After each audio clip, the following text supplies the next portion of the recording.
Okay, so because I run a tight ship and I want to keep things on track, I'm going to get kicked off here. My name is Kate Mazewich, and you're joining me today for So You Want to Host a Virtual Conference, because that's what I do with commonsku. I've been the marketing director for just over 5 years. Before commonsku, I had no prior event planning experience, only just an innate desire to host my friends and family. Since joining commonsku, however, I've hosted SKUCon in Las Vegas 7 times, commonsku University 7 times, SKUCamp in 3 cities. I don't count Austin, and 4 virtual events, including the one that you're attending right now. My goal today is to share what I've learned through trial and lots of error, specifically for making the switch from in-person events to virtual events, and how you can use what I've learned to host your own virtual conference. Like I said, I'll be taking questions at the end of the session here, just because I don't think I can multitask, seeing as this is my first public speaking event. And, I just thought, why not do it at our largest attended event in history? So yay, me. But yes, I hope you're all enjoying it, enjoying the day so far, and look forward to the rest of the afternoon's events. Today, I'll be covering a couple different things. So I'll be covering the benefits of hosting a virtual conference, why you should host one, selecting the best platform, getting organized for your event, and 5 KPIs that you can use to measure success.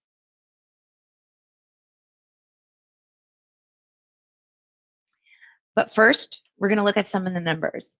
So I read a stat that virtual events were up 1,000% in 2020, which was insane. And I know it's probably not true, but it was in Forbes. But some real numbers: 80% of people join virtual events for educational purposes. 86% of the people who attended virtual events report higher or equal levels of engagement compared to in-person events. And 84%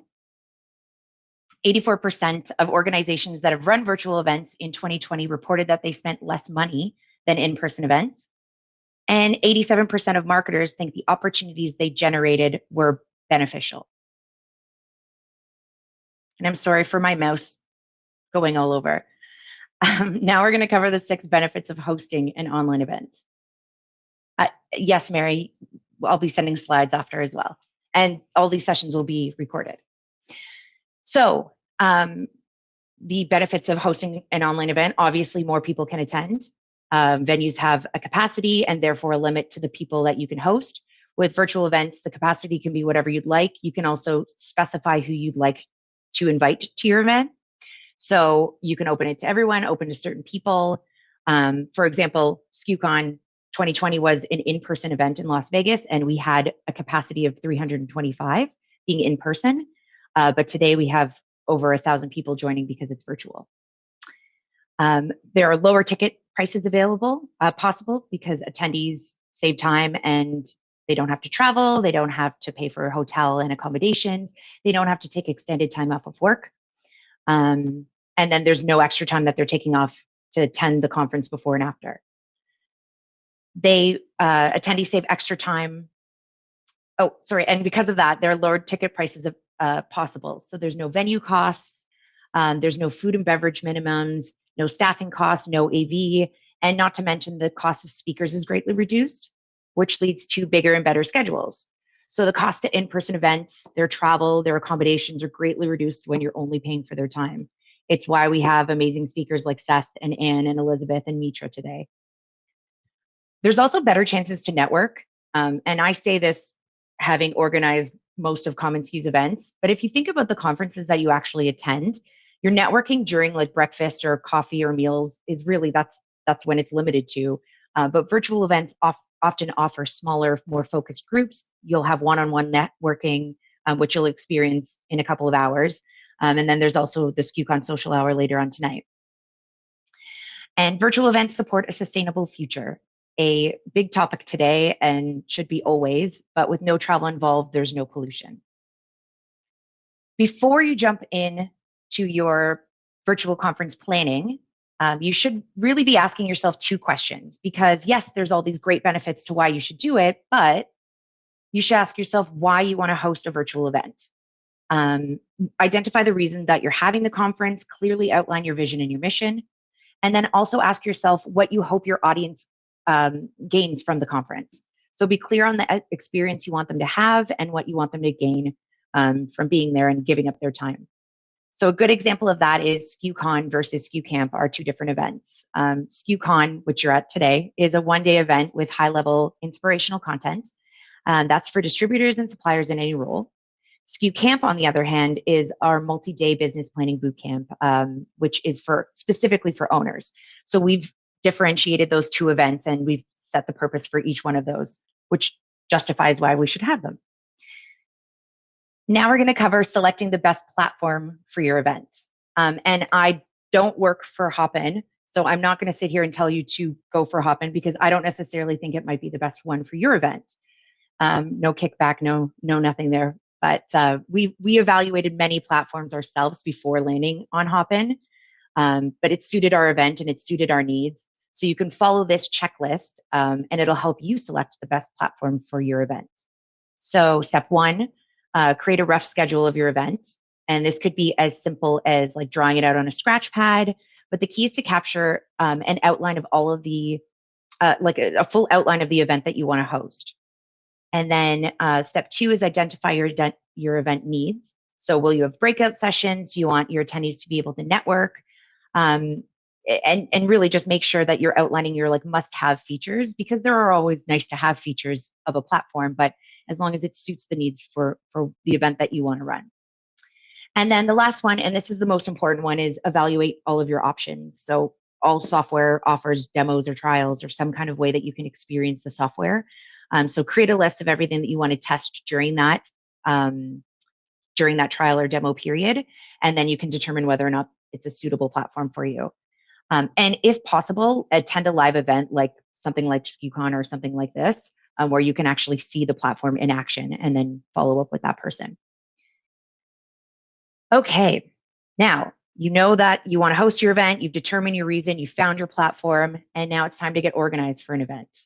And it is not an easy task to get organized. And if I could share my full screen with you, you'd see the 50,000 tabs that I have open right now with all of my various docs and to-do lists. There are lots of different tools that you can use to get organized, and there's not one perfect tool out there, unfortunately. So I myself use a bit of a combo. So I've got Hopin for the platform itself, but we also use Eventbrite for ticketing. We use Asana for all of our task management stuff. We use HubSpot for our email marketing and communications to attendees. We use Slack for internal team communications. And then we live basically in Google Docs. We've got Sheets, we've got Docs, we've got Forms, basically anything that Google has that can integrate with our other platforms. So you're really just looking for a combination of tools that will work for you and allow your event team to plan the event, share important information, and monitor ticket sales. So what I decided to do was break out and give you some sample lists for things that you can do to help you get organized before, during, after the event. And I'm sorry to say this is only a fraction of some of the tasks that my team ends up doing before, during, and after the event. So pre-event, simple things like, I mean, it's not the first one, but it should be choose the date. Secure your speakers, secure your sponsors, get that software platform chosen. Look at the cost to run the event and determine your ticket price. Do all the launch planning, so the branding, the communications, all of that stuff. And then set your goals all before you're even ready to launch that event so that it's clear on what you guys want to do. Before, like leading up to the event and the day of specifically, it's good to have a run of show docs, so a minute-by-minute breakdown of everything that's happening. It looks a bit psychotic when you're putting it down there, but it is incredibly helpful to have that run of show doc. Schedule and execute test runs with all of your speakers. So that would be like this week we had all day, Bobby and I, like the 4th, the 5th, the 6th, all day with our speakers just to make sure that their AV was working, that they could log into the platform and that they had no issues with that. Make sure your sessions are recording, create and moderate online Q&As. So Ali has been in the chats all day collecting the questions. So if our speakers didn't get to them, then what she'll be able to do is collect those and send those out afterwards. Just things like that you're going to have to be doing, preparing for any technical disruptions, which happens all the time. And then after the event, things like sending the surveys to collect feedback, which is like vital to make sure that your attendees had a good experience, checking in with your speakers and your sponsors, following up with your team on a post, like completing a postmortem, and being very harsh and just going through every single session, every single like moment of the day, and kind of like your flow throughout the day, and be honest about how you felt about it. You'll know more than anyone else. And then another one that's really great is collecting social analytics, like hashtags and any social mentions. That also like validates your success. Okay, so my favorite section is what to do when things go wrong, because they always go wrong. For example, at sessions at home, I don't know who was here or who attended. I hope a lot of you were, but Mark and Catherine were supposed to kick off the event, and Mark and Catherine had both moved to home. It was like the height of quarantine, so they were working from their house, and they decided to go back into the office for the event. So we did the test run for their AV at their house, but then the next day they moved over. So during that time, Catherine hadn't used her computer for, I don't know, a couple months at the office, and had to do all of these Dell updates, like the moments before Mark's about to go on stage. So he has to go on stage by himself. I'm on the phone with Catherine, like freaking out, trying to get her to go like update everything, just trying to keep her calm. Mark's ad-libbing because Catherine's then supposed to be our first presenter. Mike Michalowicz was afterwards. And so Bobby's calling Mike Michalowicz, seeing if he can come on sooner. And obviously, like, the viewer experience is just Mark on the screen, like having a time, welcoming everyone to the event, and we're all like frenzied and like losing our minds behind the scenes.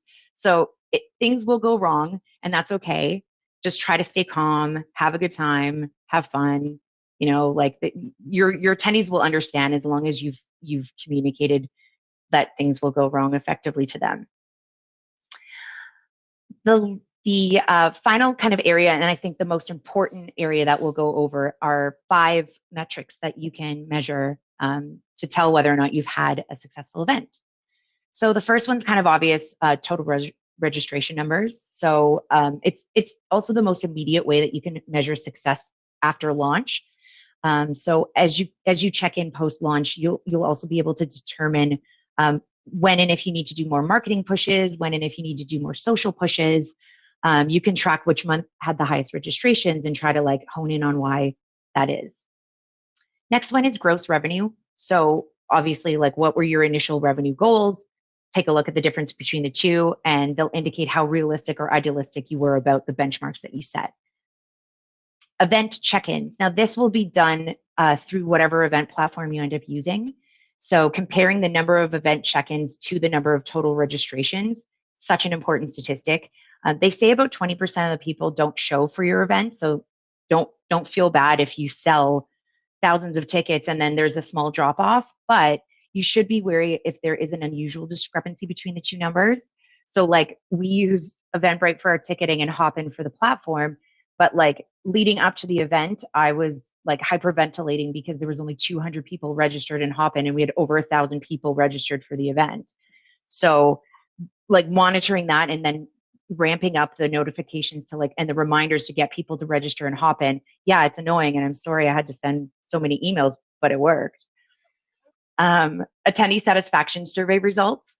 So again, most immediate way that you'll know if your attendees enjoyed the event is by asking them.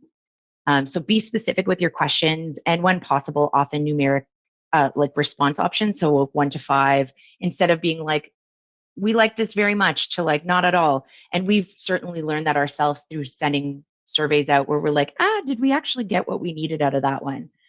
So keep your eyes on your inboxes for your survey after this event. And then the last, and certainly I think most important for these events, because you're investing your time, you're investing your team's time, and you're investing money into it, is generating sales qualified leads. So if it's meant to generate prospects for your sales team, and there's certainly no reason why it shouldn't, measuring that number of sales qualified leads that you get, and then also comparing that, like the leads that you get, to how they convert to customers. And obviously the definitions of your sales qualified leads are going to be different, but just make sure that that's clear on what you're looking for from your event, like what types of leads your team's looking for, or how you want to fill your funnel, so that you can market to them effectively afterwards. Okay, so that's it. I kind of blew through that. So I hope I didn't go too fast. And like I said, I'm going to now hop over for some questions. And before I do, though, I just wanted to let you guys know, like I said, I've done this for a really long time, and I am happy to help you all along your journey. So if you have any questions, email me, katemazewich@commonsku.com, and I'd be happy to help you. So I'm going to make the screen bigger. Hi. Okay, let's get into this. Oh, the other platforms that I looked at other than Hopin. Yes, of course. I can share a list with that. I will actually have the list of all of the people that attended this session. So I can do a little recap if that's helpful for everyone here.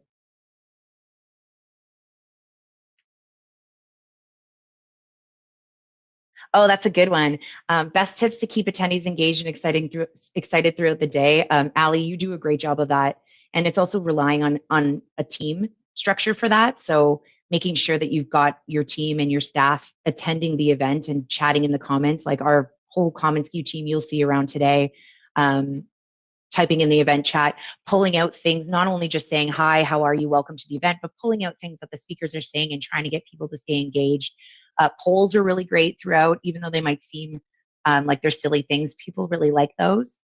And then also like little social mentions, like Mark, I think did a great job this morning telling everyone to take a picture of themselves and their setup and what they were doing, and then post that on social. So all those things I think are little fun little ways that you can do.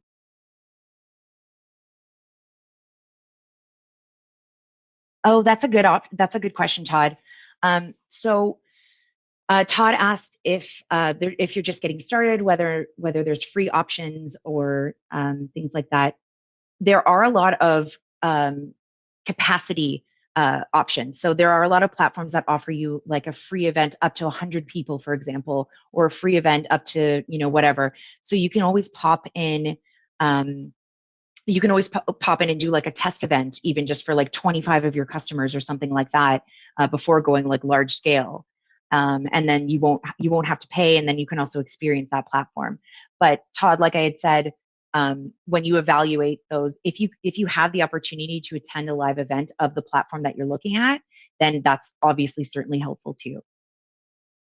Oh, and there's so many other things that will pop up in the like using the whatever platform you decide to use that like you never even thought was an option. So like you'll go through and like when you're setting the settings for your speakers and the stage, and there'll be more possibilities that you even thought were possible when you initially were sitting down and writing that outline. So just also be flexible and willing to change if there are things that could make your event even better.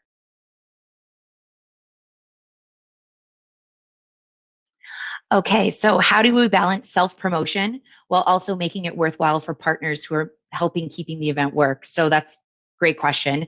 Um, it's a delicate balance, I think. There's a lot of marketing that is required in selling at an event, especially if you're doing benchmarks, and you have your check-ins for like goals. So you'll want to make sure that you're not hitting people too hard over the head, or sometimes you do have to put on the pressure. And then you're also balancing supplier partners, or for us in our case, supplier partnership, and making sure that they're happy and keeping them happy and keeping our speakers happy.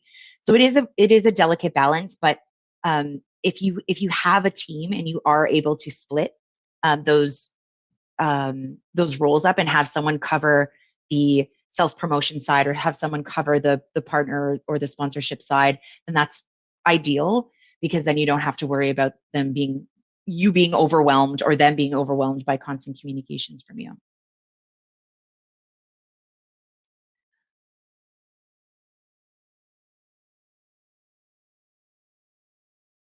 Oh, that's good. Yeah. Sorry, I went quite a little bit there. I'm trying to read at the same time.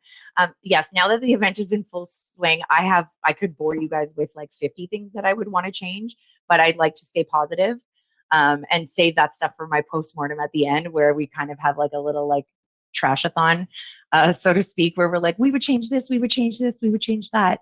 But right now, I'm just trying to keep cool.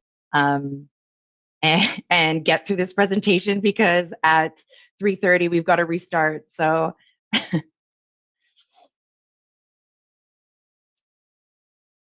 Oh, Rich, you have no idea. Well, I hope you guys haven't noticed a lot of things going wrong, but there's certainly been things going wrong in the back end already today. We were missing a speaker for one of the panels up until like a minute before we were about to go on live. We also had one of our panels that had AV problems, and so we were like, do we just go ahead without that person? And sometimes those are calls that you have to make and like be prepared to make. But thankfully, we're okay so far. And I hope you guys have enjoyed the day so far and that you continue to enjoy the rest of the afternoon and the events that we've got planned and that you stick around. Again, email kate@commonsku.com. Thank you very much, everyone, for attending my session and joining us today for SKUCon. We'll see you later.